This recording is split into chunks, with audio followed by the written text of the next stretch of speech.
Rotary club of Toronto ড্যানফোর্থের আয়োজনে অনুষ্ঠিত হল ইউনাইট ফর গুড শীর্ষক একটি আলোচনা সভা। মানবিক মূল্যবোধ, সামাজিক দায়বদ্ধতা এবং কমিউনিটির সম্মিলিত কল্যাণে কাজ করার অঙ্গীকার, এই লক্ষ্যকে সামনে রেখেই আয়োজন করা হয় এই সভার। যেটা প্রফেশনাল ওটা করলাম, আমি সাথে সাথে লক্ষ্য চেষ্টা করলাম যে কোথায় কি আছে। এরপরে ওখান থেকে বের হলাম, জানলাম যে ফার্মাসিউটিক্যালস একটা কলেজ আছে। আমি নিজেও ফার্মাসিউটিক্যালস কলেজে গেলাম, ওখানে কোর্স ভর্তি হলাম এবং জিজ্ঞেস করলাম আমি খাবো কি। তোমাদের $2500 হচ্ছে হলো যে ফি। এখন ও বললো যে দেখো তোমার $2500 ফি, আমি পাবো ওসব যেটা পাবো সেটা হচ্ছে 2100। তাহলে বাকিটুকু থেকে আসবে আমার খাওয়া থেকে। ও আমাকে বললো দেখো তোমার জন্য গভর্নমেন্ট বসে আছে। গভর্নমেন্ট কোন জিনিসটা বসে খান। আমি রোটারি ক্লাবে আছি অনেকদিন থেকে। ওইটা হচ্ছে কি বলি, আমি 2006 কানাডাতে আসি। 2006 কানাডাতে এসে আমি কেমিস্ট হিসাবে এখানে আসছি। একটা লোক আমার পরিচিত হচ্ছে, শুধু উঠলাম বিল্ডিং এর মেন স্কোয়ার আমাকে উঠে দিল, মানে যেভাবে অ্যাড্রেস দেওয়া হচ্ছে ওইভাবে। নিয়ম কারণ কিছু জানি না, কানাডার রুলস জানি না, কিছু জানি না। এতক্ষণ কানাডার রুলস আপনারা শুনলেন, এটা বলার মতো কেউ ছিল না, তখন আমি জানতাম না। ইলেকট্রিক হিটারটা কিভাবে চালাতে হবে সেটা জানতাম না রান্নার জন্য। আর আপনারা শুনলেন এতক্ষণ পর্যন্ত যে কিভাবে ইথিক্সটা মেনটেন করতে হবে। এতক্ষণ শুনলেন আবার বাড়িতে থাকতে হবে, কিন্তু বাড়িতে থাকার জন্য বা ভ্যালুর জন্য যে টাকা দরকার সেটা কোথেকে আসবে, ভেরি ইম্পর্টেন্ট। এইটার জন্যই এতক্ষণ পর্যন্ত মিজান ভাই অনেকগুলো আপনাদের সাজেশন দিয়েছেন। আমি একটু ওটারই আলোকে কিছু কথা বলবো। আমরা সবাই আমাদের নিজের কিছু অভিজ্ঞতা। অনুষ্ঠানে বক্তব্য রাখেন রোটারি ক্লাবের বিভিন্ন সদস্য এবং বাংলা কমিউনিটির পরিচিত ও সম্মানিত ব্যক্তিত্বরা। বক্তারা তাদের আলোচনায় তুলে ধরেন সহমর্মিতা, ঐক্য এবং স্বেচ্ছাসেবার মাধ্যমে সমাজে ইতিবাচক পরিবর্তন আনার গুরুত্ব। বিশেষ করে নতুন প্রজন্মকে সম্পৃক্ত করে কমিউনিটি উন্নয়নে কাজ করার আহ্বান জানান তারা। কোম্পানি ওনার যারা কোম্পানি চালায় তাদের ইয়ারলি রিটার্ন সাবমিট করে টিটির মাধ্যমে। আর যারা টেনেন্ট আছে, টেনেন্ট যদি ল্যান্ডলর্ড যদি কোনো আইন ভাঙে, ব্রিজ করে, ওটাকে ল্যান্ডলর্ড টেনেন্সি বলে কমপ্লেন করার জন্য টিটু ফার্ম আছে। কি করতে পারে সে, তারা আপনাদের সাথে ব্রিজ মানে কি ভঙ্গ কি করবে, হুট করে বাসায় এসে বললো যেটা আমি এক্সপেক্টেড না। তারপরে সে লক চেঞ্জ করে ফেললো, কিন্তু আপনাকে কোনো ডুপ্লিকেট কি দেয়নি। আপনার বাসায় আপনি ঢুকতে পারতেছেন না, সে লক চেঞ্জ করে ফেলছে, বাট আপনাকে কোনো এই দেয়নি। তারপর আছে যে উইন্টারে আপনার হিটিং কাজ করতেছে, যেটা আপনার কমফোর্টেবল লিভিং এর জন্য যথেষ্ট না।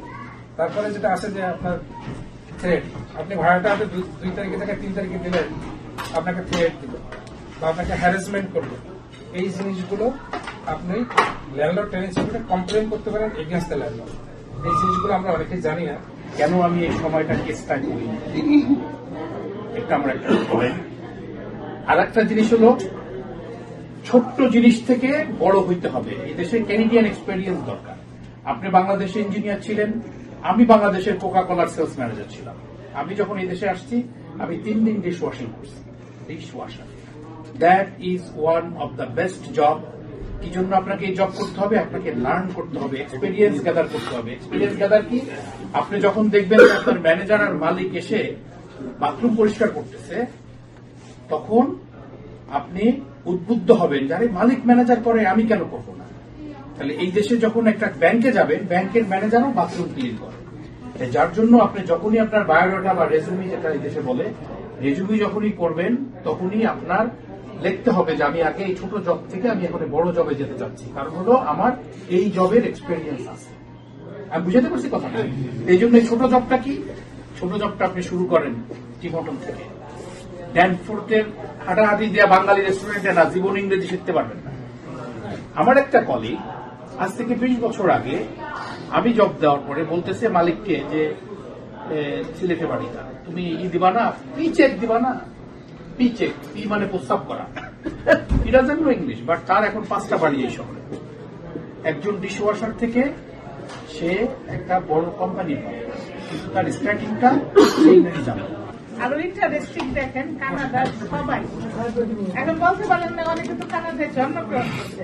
সে যদি এখানে জন্মায় থাকে 50 বছর, 80 বছর, 100 বছর, তাহলে তারা ইমিগ্রেন্টের নাতিপুতি। তো কানাডায় সেই জিনিসটা পেরেছি যে এখানে সবাই immigrant। ওই যে একটা লুক দিত অনেক সময় চাকরির জায়গায়, মনে করেন চাকরি পেয়ে গেছে কিন্তু ওই যে সাদা কালো এই সে দরিদ্র নির্দিষ্ট, এমন ইউনিভার্সিটি কলেজে কেউ ঠিক আছে। তো পরে এটা ধীরে ধীরে জানতে পেরেছি যে সবাই immigrant, এখানে কেউ খুব বড় করে বাহাদুরি করে। আলোচনা সভাটি পরিণত হয় মতবিনিময়, অনুপ্রেরণা এবং ভবিষ্যৎ উদ্যোগের এক শক্তিশালী প্ল্যাটফর্মে। তো আপনারা আমাকে হয়তো বিভিন্ন সময় ইউটিউবে বা বিভিন্ন চ্যানেলে দেখেন। তো মেইনলি আমাদের মেইন উদ্বিগ্নতা হচ্ছে আমরা মনে করি আমরা ক্রাইসিস টাইমে যাচ্ছি, কানাডাতে ইমিগ্রেশন হচ্ছে না অথবা কেস দিচ্ছে না, অনেক ডিপোর্টেশন হচ্ছে, আপিলে যাচ্ছে, ফেডারেল কোর্টে যাচ্ছে। তো এই জিনিসগুলো আমি অনেক সময় বলি, আমি খুব স্ট্রেট ফরওয়ার্ড করে কথা বলবো, কারণ আমার সময় আসলে আপনার কথা বললে অনেক সময় বলা যায়, তো এটা আসলে আননেসেসারি, আমি কথা বলতে চাই না। তো যেটা হচ্ছে মেইন জিনিসটা, যেহেতু আমার ইমিগ্রেশনের কথাটা, এবং মেইনলি আমরা আসলে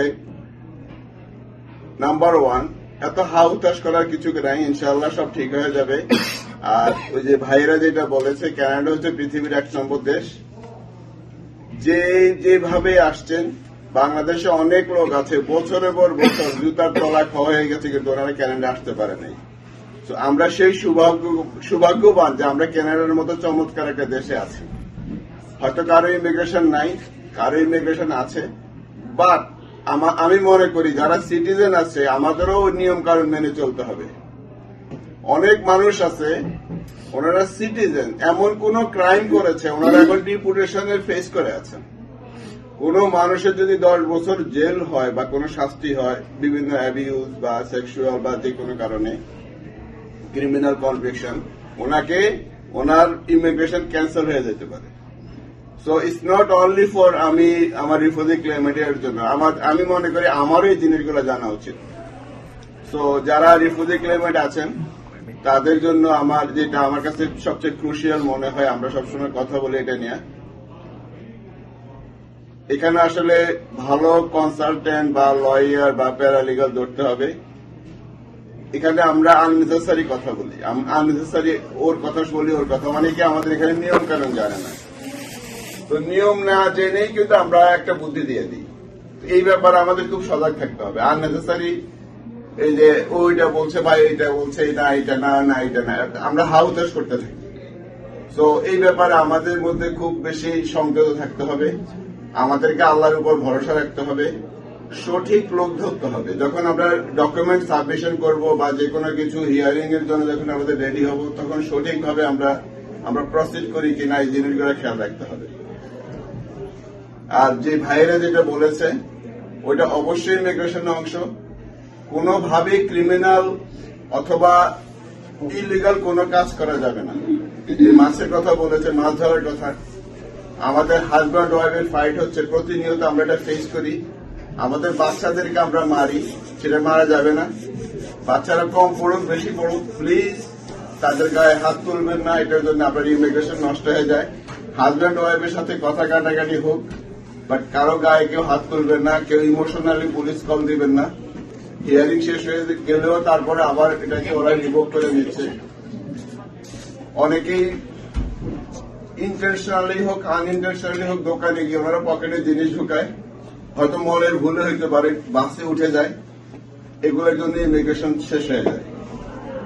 এই জিনিসগুলো আপনারা খেয়াল রাখবেন। আমার দ্বারা যদি কেউ মনে কষ্ট পায়, আর যদি ভাই জানে যে আমরা বাংলাদেশি, তাহলে জাতি হিসাবে আমাদের সুনাম নষ্ট হবে। বলবে যে বাংলাদেশি কমিউনিটির লোকজন কি এরকম আচার বা ব্যবহার করে, ঠিক কিনা? এই জন্য কানাডিয়ানরা অত্যন্ত ভদ্র, আপনারা দেখছেন কিনা? আমাদের জ্ঞান করতে আমরা আসলে বোঝা যায় না যে সবাই আমরা বাংলাদেশি কানাডিয়ান, কিন্তু কানাডার আপনার যে রেটিং ওয়ার্ল্ডের মধ্যে পিসফুল কান্ট্রি হিসাবে কানাডার স্বীকৃতি। কানাডা একটি পিসফুল কান্ট্রি। কেন বলে?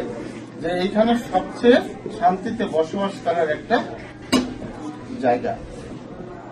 আপনারা দেখবেন এয়ারপোর্টের বাইরে যখনই কোথাও যাবেন সাদারাও আপনাদেরকে দেখলে বলবে হাওয়ার ইউ ব্রাদার, তাই না? হাসি মুখে বলে। আপনারাও এই কালচার করতে হবে, শুধু আমাদের সাথে না, সবার সাথে। কানাডাতে যার সাথে দেখা হলো যে brother how are you, sister how are you, একটা ইন্টারাকশন হয়ে যায়। হাতে হাতে বলবে, দেখবেন আই এম গুড, তাই না? বলার পরে আপনারটাও জিজ্ঞাসা করবে। এই যে কালচার গুলো আমাদেরকে আস্তে আস্তে রপ্ত করতে হবে, আয়ত্ত করতে হবে। আর কানাডাতে, শুধু কানাডাতে বলে না, ওই বাংলাদেশের ওই বংশ থেকে, পাড়া থেকে, ওয়ার্ড থেকে আমরা ঢাকা পর্যন্ত যেখানে আসি, ন্যাশনাল পর্যায়ে সব জায়গায় বলা হচ্ছে আমরা একে অপরকে সম্মান করি। কেন বলি আমরা? যে আমার ব্যবহারে যদি আপনি মনে কষ্ট পান, তাহলে বলবেন যে ভাই ব্যবহারটা একটু খারাপ। এরকম আমার ক্ষেত্রে হতে পারে, আপনার ক্ষেত্রেও হতে পারে। Shikoh TV, Canada.